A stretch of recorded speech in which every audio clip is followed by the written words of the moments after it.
또한 PSG 컬처는 PSG는 음바페 덕분에 2골을 기록했는데 이강인이 이를 훌륭하게 도왔다고 보도했습니다. 르퀴프도 이강인의 도움을 높게 평가했고 그동안 이강인을 비판해왔던 르 파리지앵은 선발로 나선 브래들리 바르콜라에 대해 음바페에게 멀티골을 안겨준 이강인과 교체됐다고 썼습니다. 7일 PSG 공식 플래그십 스토어 홍보를 맡은 프레인 스포티즌에 따르면 PSG 선수들은 오는 10일 오후 9시 홈에서 열리는 리그앙 랭스와 경기에서 한글로 마킹된 유니폼을 착용하고 경기를 치릅니다. 10일 강남구 도산공원 인근에 새롭게 문을 열 PSG 공식 플래그십 스토어를 기념하기 위한 목적인데요. PSG는 최근 국내에서 구단 인기가 점점 높아진 데에 힘입어 국내 팬들과 유대감 강화와 정서적 교류를 통해 더욱 가까이서 PSG를 경험할 수 있는 기회를 제공하자는 목적으로 플래그십 스토어 개장을 결정했습니다. 스토어는 총 3층 건물로 이루어져 카페를 비롯해 클럽을 대표하는 컬렉션과 상품을 만날 수 있는 공간이 마련됩니다. 특히 해당 매장에선 PSG와 국내 브랜드의 협업 제품들이 독점적으로 판매될 예정입니다. 앞서 8일에는 PSG의 레전드 선수를 비롯해 국내의 유명 인사들이 참석하는 행사가 열리는데요. 9일에는 경기도 하남 스타필드에 PSG 팝업 스토어가 오픈합니다. 10일에는 리본 커팅 행사를 시작으로 PSG와 랭스의 경기를 팬들과 함께 시청하는 파티를 가질 예정입니다. 세바스티앙 와셀 PSG 아시아 퍼시픽 매니징 디렉터는 2019년부터 한국에서 팝업 매장을 통해 국내 팬들을 만나왔다. 이번에 오픈하는 플래그십에서보다 많은 팬들과 소통하길 바란다고 말했습니다. 이강인은 레알 소시에다드와의 올 시즌 챔피언스리그 16강 2차전에서 후반 45분 동안 활약하며 32번의 볼터치와 함께 22차례 패스를 시도해 21차례 성공하며 패스 성공률 95%를 기록했습니다. 2차례 시도한 드리블 돌파 중 1차례 성공했고 슈팅은 없었습니다. 프랑스 매체 구공민은 이강인의 레알 소시에다드전 활약에 대해 평점 5점을 부여했습니다. 이강인은 구공민이 평점을 책정한 PSG 선수 중에서 가장 낮은 평점을 기록했습니다. 매체는 바르콜라를 대신해 교체 투입된 이강인은 차이를 만들어내지는 못했지만 자신이 보유한 볼 키핑력과 패스 능력으로 인해 가치가 있었다고 언급했습니다. 구공민의 편파적인 평가인 것 같은데요. 통계 기반 매체들의 평점은 다음과 같았습니다.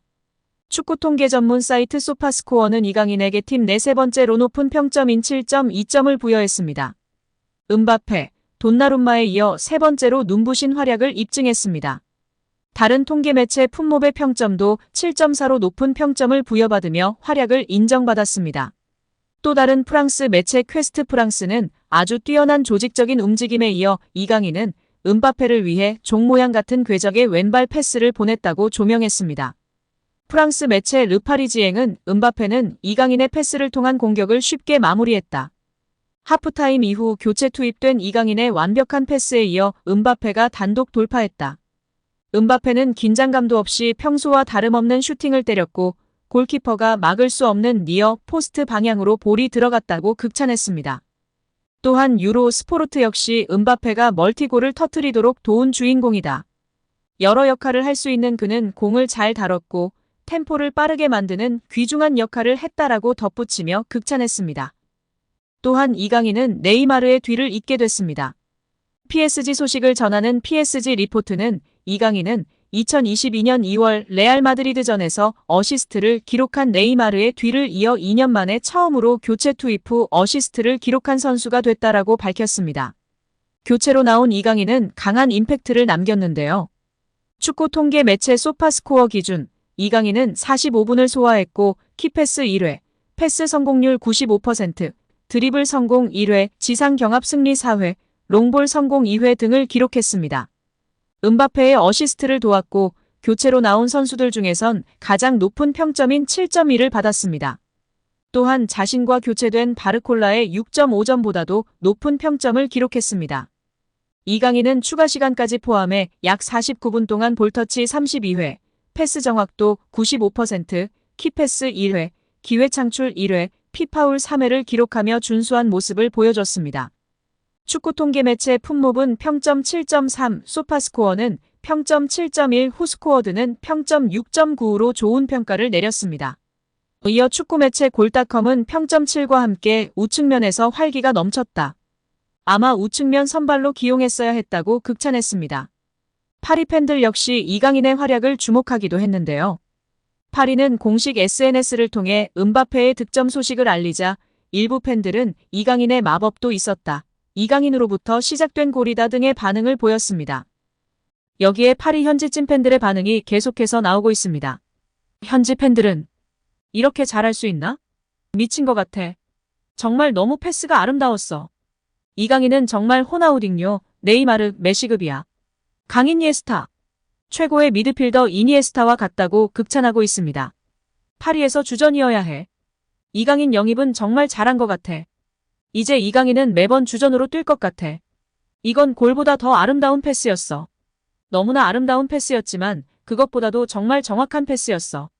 그의 골 궤적, 기술력, 슛파워 너무 좋았어. 마치 로베르토 카를로스 같았어. 메시의 다른 버전을 보는 것 같아. 파리에서 계속 주전이어야 해. 그럼 나중에 음바페처럼 정말 중요한 선수가 될 것이야. 그런데 엘리케가 걱정이야. 얘는 정말 물건이야. 정말 중요한 역할을 할 선수야. 와우, 진짜 잘하네. 이에 팬들은 완벽한 패스였다. 파리 생제르맹의 다이아몬드다. 한국 축구의 미래다. 위대한 골이다. 매의 눈이다. 시야가 정말 대단하다. 강인이는 논쟁의 여지가 없는 뛰어난 선수이다. 음바페와의 호흡도 창의력이 높은 이강인이 제격이다 등의 반응을 보였습니다. 파리에서 우리에게 가져다 줄 것들이 정말 많을 것 같아. 등의 반응을 보였습니다. 한편 이강인 선수의 외할머니가 손주에 대한 그리움을 표현하며 깡돌이라고 발언한 것이 재조명되며 팬들의 관심을 받고 있습니다.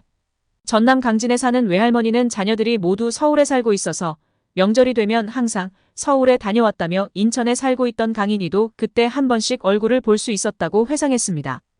이어 손주 10명 중 가장 막둥이였던 강인이는 깡돌이라는 별명으로 불리며 가족들의 귀여움을 많이 받았다며 그런 강인이 가족이 스페인에 가게 되면서 많이 섭섭하기도 했다고 털어놨습니다. 외할머니는 머나먼 타지로 떠난 강인이 가족이 잘 살고 있는지 걱정스러운 마음에 직접 스페인을 다녀오기도 했었는데요. 강인이가 경기하는 모습을 보러 갔는데 스페인에서도 우수한 실력을 보였다며 덕분에 강인이 할머니라고 환영받고 왔다고 자랑스러워했습니다. 이어 훈련이 힘들었을 텐데도 강인이는 절대 그런 내색을 하지 않았다며 이런 모습을 보고 계속 축구를 시켜도 될 것 같다고 생각했다고 덧붙였습니다.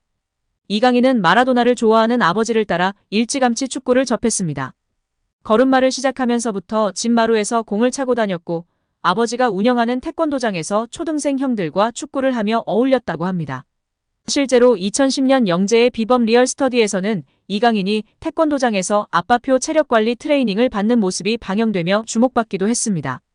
5살 때부터 5년 동안 매일 받았다는 트레이닝은 줄넘기 30분, 야구 30분, 태권도 1시간이었다고 합니다. 아버지는 아들의 성장판을 자극하고 민첩성, 집중력을 향상시킬 수 있는 방향으로 프로그램을 구성했다고 하는데요. 이 트레이닝으로 다져진 10살의 이강인은 국제스포츠과학연구원에서 시험한 결과 성인의 평균 폐활량을 훌쩍 뛰어넘는 등 대학생 수준의 체력 수준을 보여 화제가 되기도 했습니다.